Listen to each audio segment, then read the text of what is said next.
How's it going, guys? Welcome to Mornin.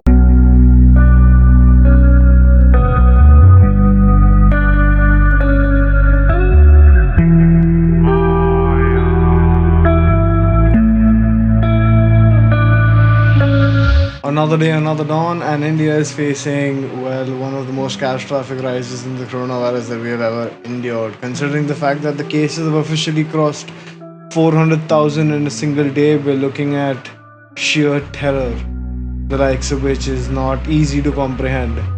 You see, this is bigger than when it all started, this is bigger than where it is going towards, and this is way bigger than one particular reason can ascertain behind. People did take things seriously and then they didn't, and then they started to take things seriously again. But it's this inconsistency in understanding what's at stake is what is actually the reason behind why everything is, well, falling apart. The rest of the world has gone out of its way on numerous occasions for each other and for the nation that is suffering the most considering the pandemic. It was Brazil at first, it was Mexico then. It is India today. Nations like Ireland have gone out of their way to make one of the most generous and, well, essential outreach programs that they could have established.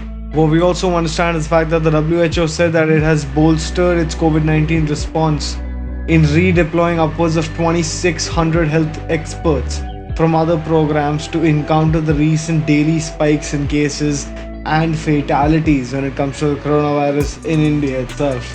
This is without a doubt something that needs to be addressed and needs to be addressed first and foremost. We have a lot of things that are going wrong with the world, and that is a given.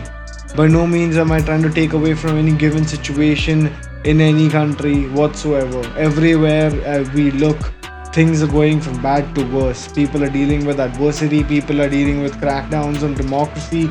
People are fighting for rights, whereas other people are just fighting for sheer existence. People are fighting for nature, and people are fighting for the ability to be there for creatures that can't speak for themselves. All of this is happening simultaneously, and way more things that I haven't even mentioned yet, because that is exactly the amount of things that is wrong with the world. You see, I might not be someone who's reaching a ton of people out there, but the point of the matter is that I'm putting out an opinion that is otherwise not put out in the first place. And I personally don't care if one person watches this or if tens of thousands of people watch this. The bottom line being that the message that I'm trying to put out there is already out there. And once it is out there, I have done my part. And all I'm asking you guys to do is do yours. Either do something in the right state of mind, do something without expecting anything in return, and do something that greaters humanity as a whole. Well, even if it's not, I'm not asking people to go out of their way to reinvent the wheel by any standards, and if you can, by all means you should. But if you're just an everyday person like me, an everyday person you can relate to by any means or standards or whatever be the case, you have to do something that makes a difference, that points towards the betterment of the world, of society as a whole. And everyone believes that why should I take the first step? Well, it all starts with one person. We've always read that. It starts with one individual thinking of making a change, and that chain reaction, that trickle down effect, that's a real thing. There's a reason why it's a real theory, because it works. It's actually a theory because it holds fact. It's true to what it stands for.